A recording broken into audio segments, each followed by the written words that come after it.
So hi guys, I've just finished issue 60 of the Ecto-1, which is the UHF signal and power distribution unit and peripheral device.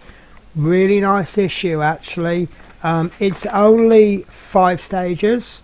Personally, in my opinion, it should have been spread over to 6, maybe 7 stages, but that's another story. It does look a bit complicated, but actually it's not. If you just sit and look at the instructions, please read the instructions before you begin, and it will make it a lot easier. And let's just split everything down. And it's a really pleasurable issue. Really did enjoy this issue. So shall we see how I got on?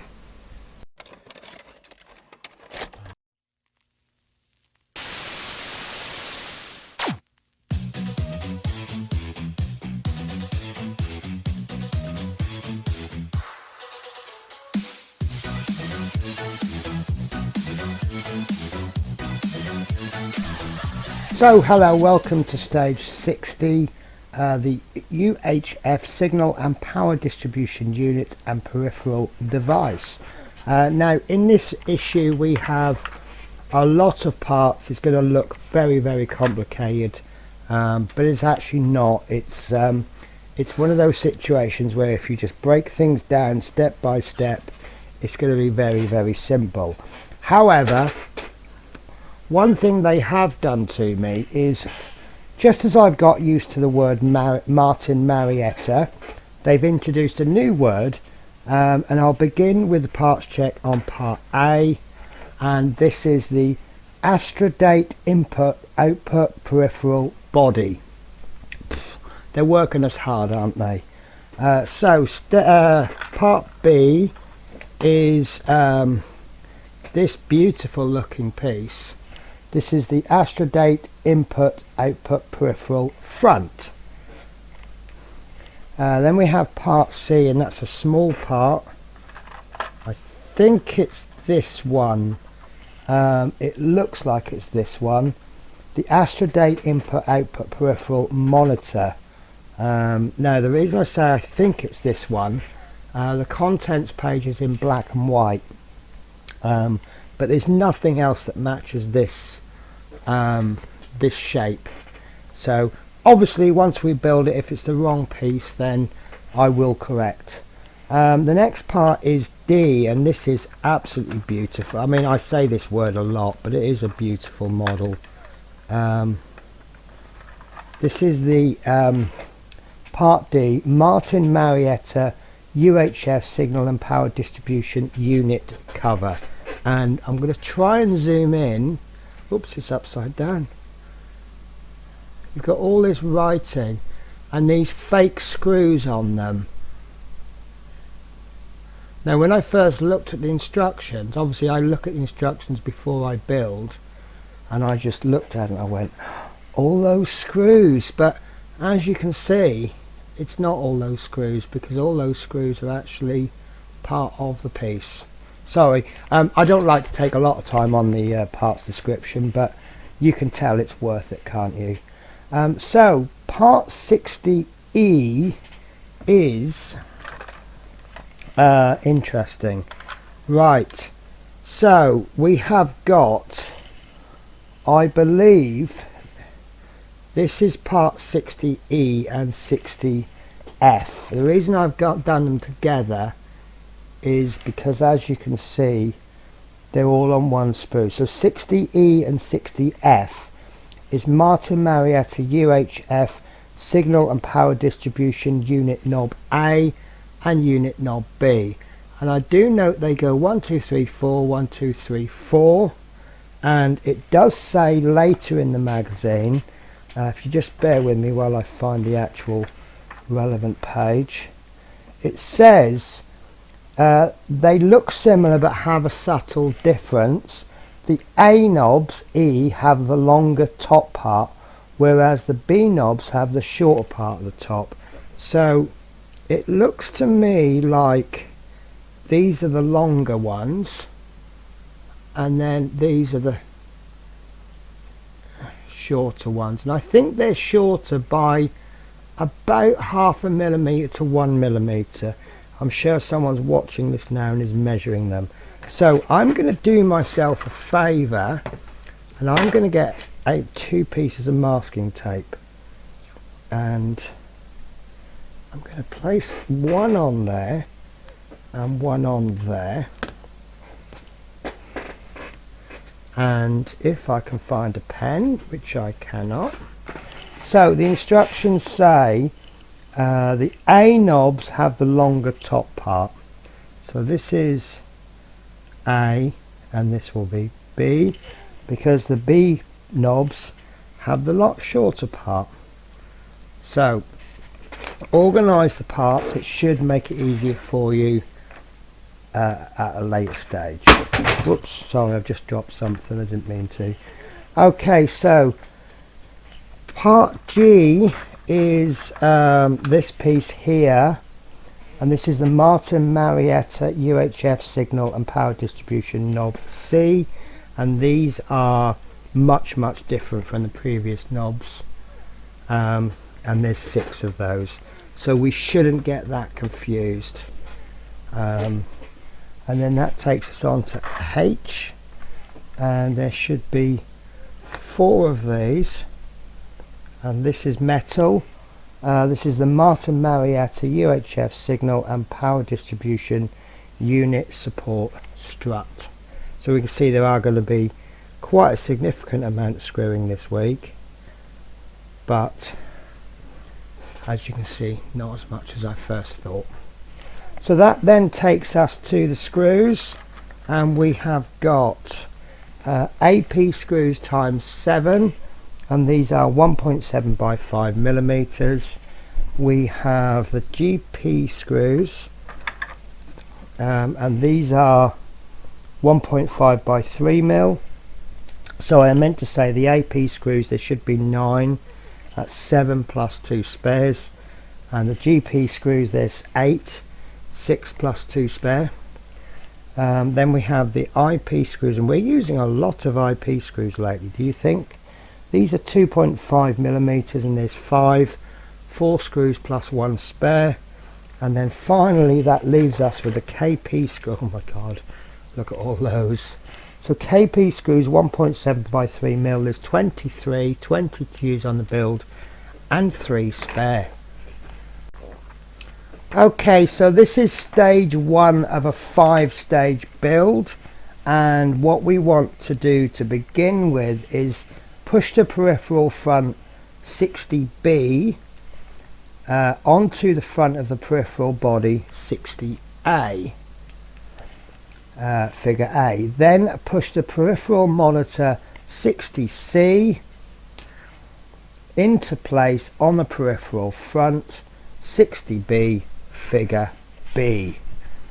Okay, and now there is more to that stage, but we'll just tackle this one part at a time.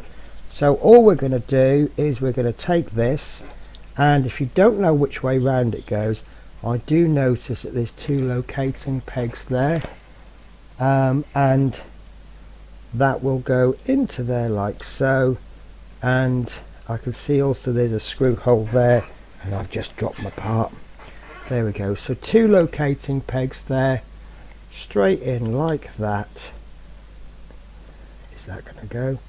There we go, that's in there, and it's actually that way round, and I've been looking at this part this way round, but it looks like it actually goes this way round.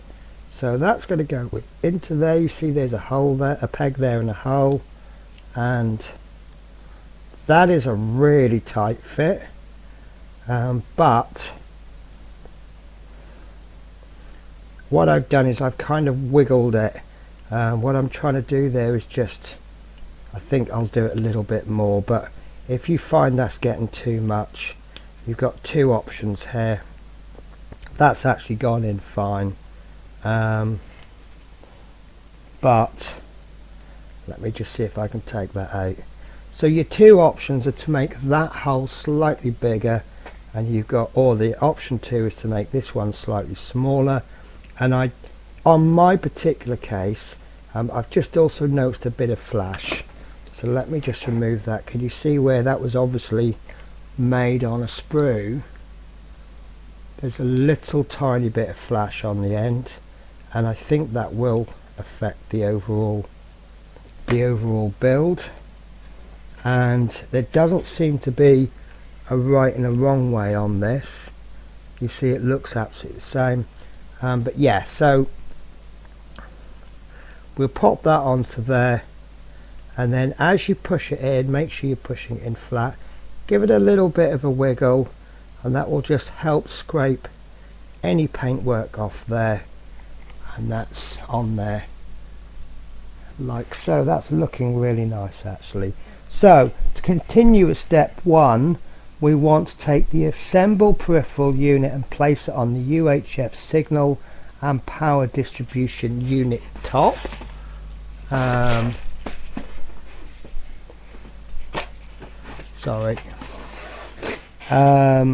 From the previous stage, fastening from beneath with 2 AP screws. So that will be this piece here. This is 59E. Let me bring all the parts from the previous issue.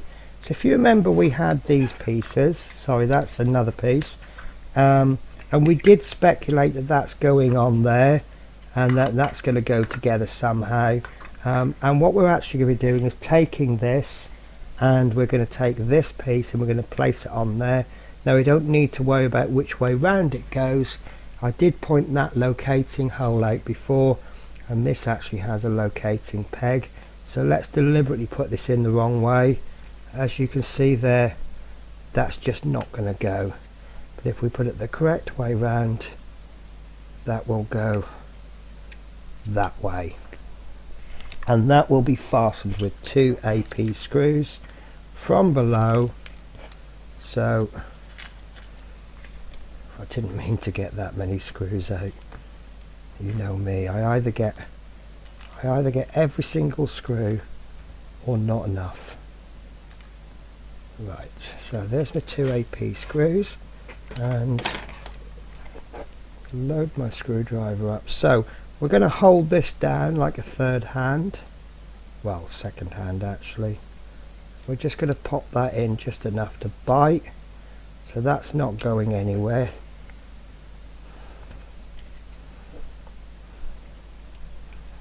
And the second screw can go in, and then this time we can pop it all the way in.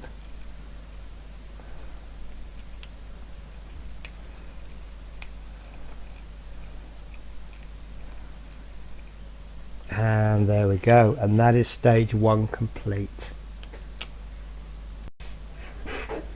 Okay, so on to stage 2. We need to assemble the distribution unit. So we need to place the panel that we assembled in the previous step, and using 4 IP screws secure it to the UHF signal and power distribution unit upper panel 59D. Next, secure the unit cover 60D to the unit lower panel 59A and unit top 59E using 6 GP screws. So as you noticed, I'm bringing the parts in as I'm calling them out. So we want to take this panel that we've assembled in the previous step, and we want to secure that to the UHF signal and power distribution unit upper panel. Yeah, and we want to be using 4 IP screws. So we'll bring through our IP screws, and we'll just pop 4 of those onto my table, and these are the screws that go into plastic. Occasionally I've had some trouble with these, so I'm a little bit wary, but generally they've been well behaved. So we'll put 1 into the corner there, just enough to bite, and I think I've found my problem with my screwdriver head, so I may just have to pause. I am using a PH0.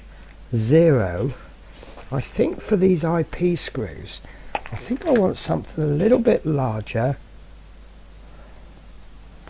So I'll try my PH1, but I'm not going to put my PH0 away, because sometimes I get another head out and it's even worse. No, that's actually really good. Yeah, so guys, it's really important to use the right screwdriver head for the right job.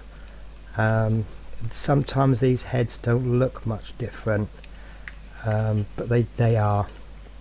So I've popped all my 4 screws in just enough to bite. So now I'm up to tightening them up, and I'm just checking all over that everything looks fine and everything feels fine. Don't forget, we feel things a lot as well. Does it feel right? So that's that part in, and that I'm rather happy with. So next, what we want to do is take this piece, and yes, so I can see that there are, yeah, sorry, I had that the wrong way around. Right, lovely. So on these 2 pieces we have got, trying to figure out which way round these go. So for this piece, it's going to be easier to screw this piece in first, because we have a locating peg, and we have 3 holes there that will line up with those 3 there.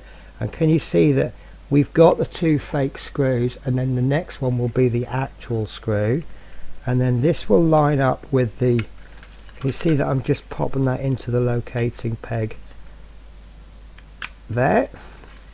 This will obviously still be able to swivel, but once we get that first screw in, that will be fine. And the screws that we're going to use for that is the GP screws, and yes, look, they're silver. So this is I'm trying to think of the word. There's some terms that we use in scale modeling, and it's engineering, and there's another word. Engineering is how well the parts fit together, but there's another word that involves the design and the way that things come together, and that screwdriver head is way too big for that screw, and that original head that I was using is much better. So the way that this is going together, you can't get these the wrong way round, because you've got this locating peg, and the actual, so therefore the design of the product is actually very good. So I'm going to get that first screw lined up. I'm not going to worry about the other screws, because as you know, I'm only popping that in enough to bite. Okay, and I now have a problem. Let me explain in a moment. So there we go. So there's the first 2 screws in, just enough to bite, and you may actually have noticed my problem. Obviously we have these screws in, these fake screws, and I'm guessing they're all meant to match, but as you can see, they clearly won't match. Now that can be easily rectified, and we've got 2 options if you would like to rectify them, and I might do this myself. We can either get some chrome paint, and we can just pop a little bit of chrome paint over these fake screws, or we can get some silver paint and we can paint over the real screws, and then that will match those up. Right, so let's have a little think about this. So we've got lots of holes for buttons here, so I'm going to turn this round, because I think these screws line up this way. So we've got 3 screws there, and just like, can you see that there's lots of holes there for various buttons. I think this little panel here are holes for buttons, which are going to go in there. So that will go into there, and can you see how those holes are now all exposed, ready to receive buttons. Again, this is the benefit of looking at the magazine, not just at the instruction that you're doing, but also looking a little bit ahead. So there are no locating tabs for this particular part, so you've got to just take the time to line that first screw up, and that's in just enough to bite. And what I can now do is I'll go for the other corner. Can you see that screw coming in now? So now I've got that screw in just enough to bite. this is all nice lined up. So what I can now do is just check that's still lined up. Remember, it's a bit loose because they're only enough to bite, so they could be off center. Then we'll finish screwing this one in, and this one can go all the way, and that's really nice actually. That's just gone in an absolute dream. So that is a combination of using the correct screwdriver head and nicely fitting parts, and doesn't it look good too? So that is the end of step 2. Okay, so on to step 3, fitting the support struts. We need to fit 2 support struts 60H to the side of the distribution unit parts using 4 kp screws per support strut, figure A. Turn the assembly around and repeat this on the opposite side, figure B.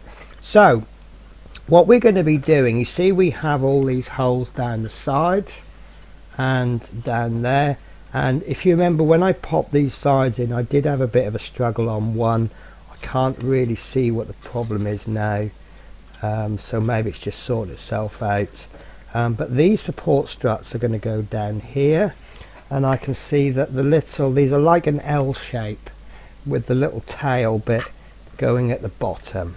Now one thing I do have a slight bit of concern about, there's a little bit of I call that a sprue nub, and it's just sticking out, and I'd just be worried about how that will affect this. Probably not as much as I think it does, but I don't want to file all of this down because I don't want to take the paintwork off. So what I'm going to do is I'm just going to hold that there, and it's just going to tell me where the affecting part is. Can you see it there? And what I can do is I can just take that little bit off.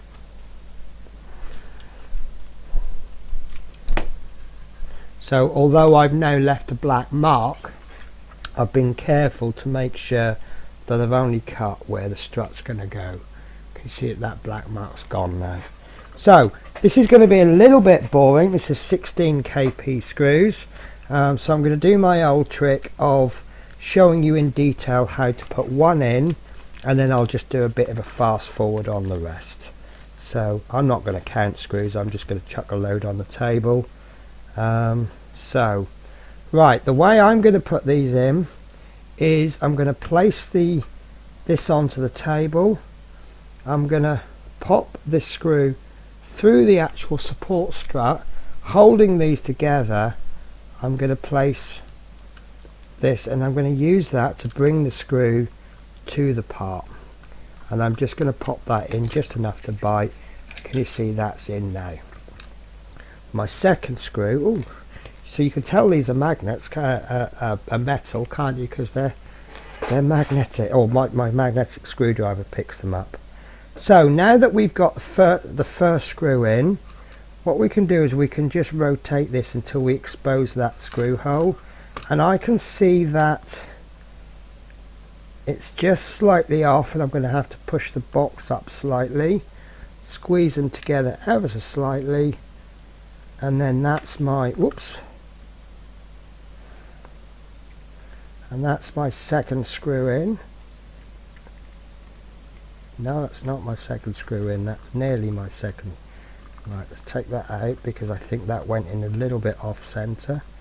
There we go. So there's my second screw in. They're still in just enough to bite, but now I can pop my third and fourth screw in.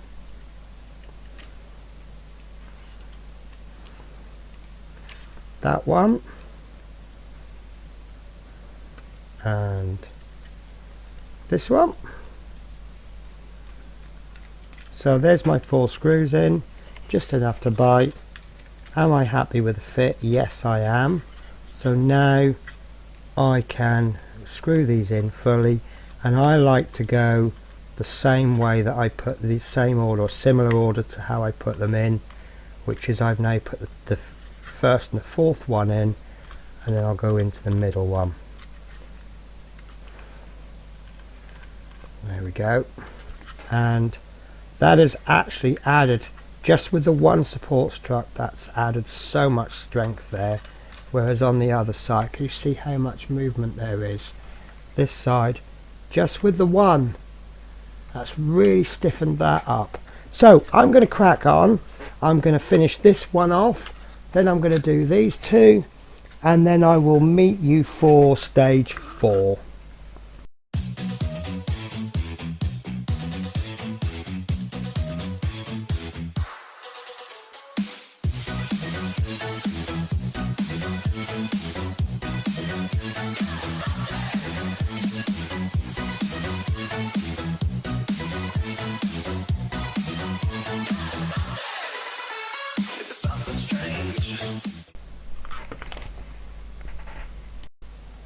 Okay, so we're up to the issue that I'm actually really looking forward to, stage 4. So we want to fit the knobs, and we begin by removing the knobs from the sprues. Now I'm going to completely ignore that for now. I think the tactic that I'm going to employ is that I'm going to remove these as I require them. I think that will be easier. They're very small, they're going to be hard to lose, although we have the advantage of length on our side. If I just pull out a cocktail stick to use as a pointy stick, the knobs actually begin there where the cocktail stick is now. So we will have room to hold them and cut them. So we'll cut them as we need. Well, I will cut them as I need them. So the A knobs look, the A and the B knobs look similar, but have a subtle difference. The A knobs 60E. So let me, I did mark them A and B, so let me also mark these as A is 60E and B is 60F, so that I know which one is which. A knobs are 60E, that's a really bad E there, and B is 60, that is so terrible. And let me put that, that's not much better anyway. So 60E, 60F have the longer top part, whereas the B knobs 60F have the shorter part of the top. The C knobs 60G, which is this part, and I'll hold them like this while I read this instruction note so that you can see. The C knobs are noticeably shorter than the A and the B knobs and have 2 pins instead of 1. Fit the knobs into the pinholes through the gaps in the unit cover. So shall we have a look at this? And I think we will fit the G knobs first, the C knobs, sorry, and that's these parts. And now these are switches, and in the magazine I can see that all the switches are down. Should we do them down, or should we do some up, some down? I don't really know. Let's cut these off, and I think we'll do all of these knobs first, and I think there'll be room to put the other knobs in. So let's begin with these, and I can hold these are big enough to hold. So in fact, actually they're big enough to hold 2 at once. So that's those 2 cut off, and you notice that I made no attempt to catch the sprue when it fell off, and the reason for that is if I drop this sprue, it's going to be large enough to find, but if I focus on catching that sprue, I might drop these while I'm at it, and these are going to be a lot harder to find. So let's see how we get on with these. And these are tricky. There we go, they go in, but they're slightly tricky. You've got to get them lined up. So that was my practice shot. So what I'm doing is I'm holding it with the switch down, and I'm trying to expose as much of that pin as I possibly can, and then once it starts to go in, you lose sight. So I'm just going to drop that into there, place my finger on top, give it a bit of a wiggle until you find those holes, and then just give that a bit of a push. Now I just would like to know, will these come out? They're extremely hard to get out, but I think they will come out. So if I change my mind later on and I have a couple of switches up or down, then I can always change my mind. So let's carry on doing these in the manner that we did. So we'll drop that into there, then place my finger on top, give it a bit of a wiggle until I can find those holes. So you're doing this by feel only, I'm afraid, and that's all you've really got, but they go in absolutely fine. So next one in. Oh, that went in really easily. And this one, and this one's a bit trickier, but that went in. So we'll just have one last look at that so you can see the difference it makes having a switch in and not having a switch in. So that's really nice. And then we'll just drop that last one in. Actually, I don't think that last one went in okay. That's okay. It was a little bit skew with. Oh dear. Right. So last one in.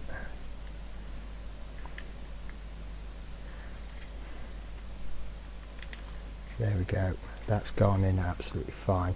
Right, so that leaves us this last bit, which is the buttons. Now, I can see that they go E, F, E, F, E, F, E, F. And I think that's going to make life very easy for us, because what it means we can do is we can take an E button. Now I'm going to take the E button closest to the F, so that as we progress, yeah, they will get further apart. So let's take an E button, and I'm holding the button. I'm going to cut it off and let the sprue drop, and I've still got the button in my hand, and then I can press that into there. Now when you press that in like I just did, make very sure you push it in the middle. If you push it off center, you do run the risk of snapping. So I'm actually going to do the lower E button next.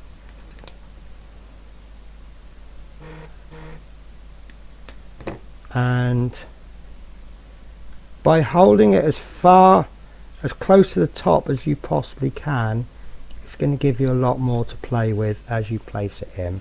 So that's the E buttons in. So now we'll turn our attention to the... I've done that the wrong way round. I've actually put F buttons in first. Right, so my apology, I made a bit of a mistake there. So I need to remove this. I'm so sorry guys, I must have just turned the sprue the wrong way round. But I've just put those, if I'd have done this the way I intended to make it, I wouldn't be putting these in now. But these are small parts, so I will just pop them in. But it also emphasizes, like, if you make a mistake and you double check your work, you can correct yourself. So no, I haven't. Yeah, okay, right, bear with me a sec guys, I've actually done an E and an F. So we'll check. Yeah, you can see, look, I've done an E and an F. One is longer, one is shorter. So let's have a look. The E buttons are the longer buttons, so we'll remove this one and pop it back exactly where we put it before in the first place. Right, so maybe I should have started cutting from the other end, doesn't matter, but here's an E button, and that goes into there like that. Okay, and then an F button, which is this one, and you can see now it is getting easier because we've got that gap in the middle. So the F button, and I'm really glad that they've made this peg so long, because it is making, as obviously in the middle you're going to have less room. But if we just position that, can you see how these two are longer than these next two? So we'll just finish these off then. So 2 E buttons. In fact, do you know what? I'm going to take a chance here. I'm going to hold both. 1, 2. We'll place that peg into there. Don't need to do 2 at once, and if you're not 100% confident, just do the 1. As you can see there, I got away with that. And finally the 2 F buttons. And you don't need to cut this flush because this piece is going to be inside there, so if you cut it slightly too long, or even, dare I say, a little tiny bit too short, it should still go in fine. As long as you've got enough peg in there to make contact, that will be absolutely fine. Right, so the only thing to know is as you put the next button in, you're naturally using the next button to feel, and because this button is shorter, you feel like you're pushing it in too much. But that's the buttons in. I'm rather happy with that. So I'm trying to get a good angle where you can see that some buttons are shorter than others. So it kind of goes up, down, up, down. It's like a bit like a sheet of music, isn't it? 1 bar of music. So that is actually stage 4 complete. And even though I made that rather silly, embarrassing mistake, I think I demonstrated that that wasn't a difficult stage, and neither was stage 3, where there looked a lot to do and it looked complicated, but in actual fact that was rather easy. So let's move on to stage 5. Okay, so on to stage 5, and this is installing the unit. So firstly, place the parts that you've assembled in this phase at the empty end of the unit base 58A. So secure the parts together with the KP screw through the bottom of each support strut 60H, 4 in total, see figure A. Then secure with 2 AP screws from the underside of the unit base. And then I think I'll leave the rest of that stage until we've done this, because it is a two-stage stage. So what we're going to be doing is we're going to place this unit onto there, and you'll see that there's 2 screw holes and then there's a locating peg. So these screw holes are irrelevant to this particular part, but they do line up in there very nicely. So you've got 3 points, and that will just, it's going to be very hard to see, but that will just, I can't find it, there we go. So you'll see that that will overhang a little bit, and then what we need to do is take 4 KP screws, and you will need a thin screwdriver for this. I do have one somewhere, here we go. So we need to secure it, so just try to get these screws out of the bag. Oops, and ended up chucking them all over the place. Right, so we're going to secure them in 4 locations. There's the support struts there and in there, and that's why you're going to need a thin screwdriver. So I'm actually going to screw these 2 on first, because as you can imagine, if I move that around, that's going to fall off. So in this case, we'll get the 2 easy ones done first. So we'll pop that one in just enough to bite,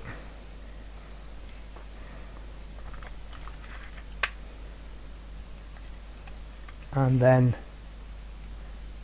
that one just enough to bite,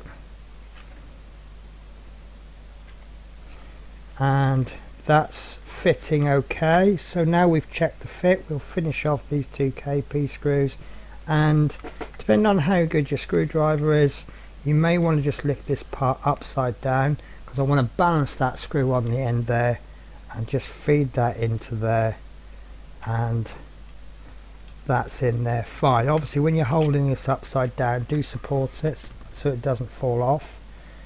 And same again with this one. So if you do struggle, this one will probably be okay, but I would feel a little bit safer bringing the part to the screwdriver, keep the screwdriver upright. So that's in fine. Lovely. and you don't need to screw the life out of this, you just need to get it on so that it's secure.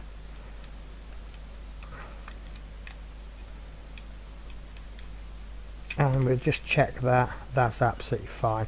The bend is from the piece of plastic there, but if you move it side to side you can see that's not coming off.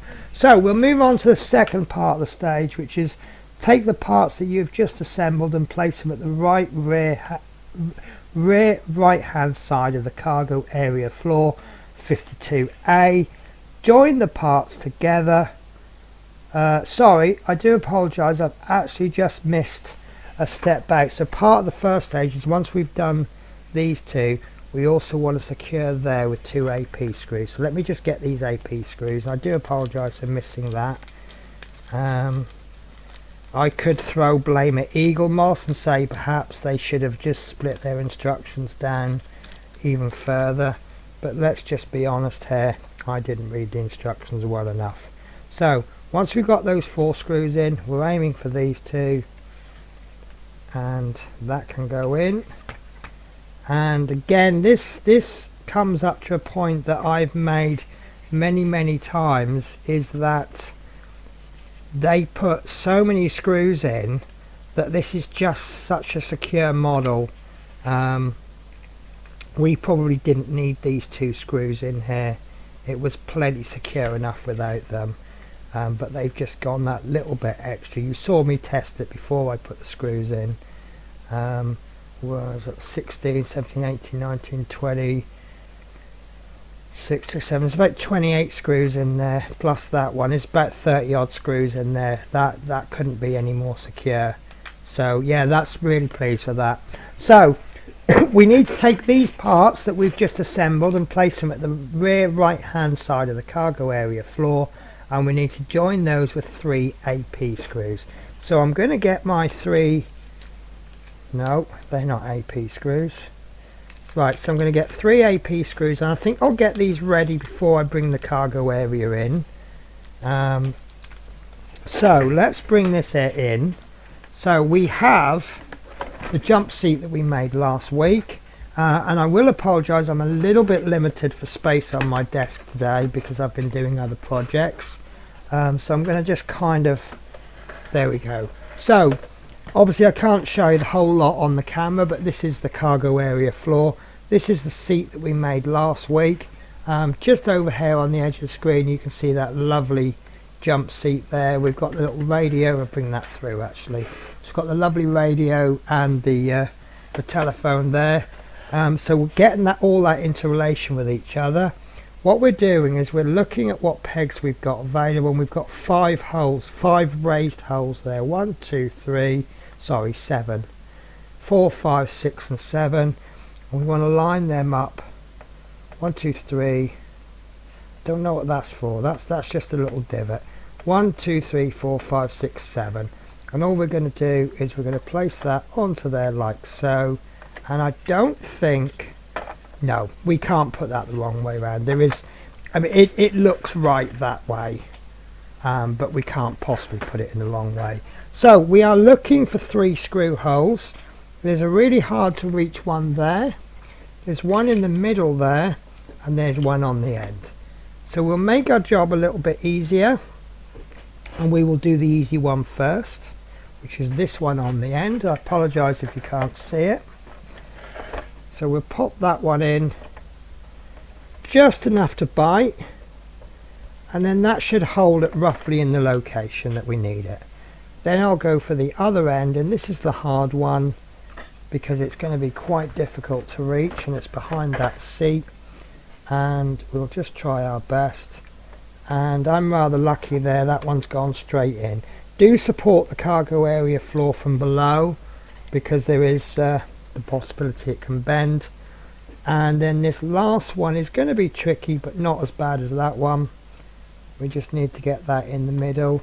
So obviously the main issue here is that you need a long thin screwdriver. So I'm going to pop that one in as far as it will go. I'll go back to the first one, finish tightening that one up. Now those first 2 screws, I could actually feel them coming through the bottom, and Yep, same with this one. So the screws are ever so slightly longer than the part that they're going into, but that's now on there perfectly. So let me just flip this over so you can just see there, that's where the screws came through. That won't matter because I think this is all going to be hidden in the when it's finished. But yeah, there we go, guys. That is the model complete. Now I am going to bring up the picture from the magazine showing the whole cargo area floor, but obviously I'm just focusing on this one today. So yeah, that is that issue complete. Next week we'll be doing the rear left interior panel and speaker, and I would be really honoured if you would join me then. So more work on the cargo area floor. Take care, guys. Bye bye.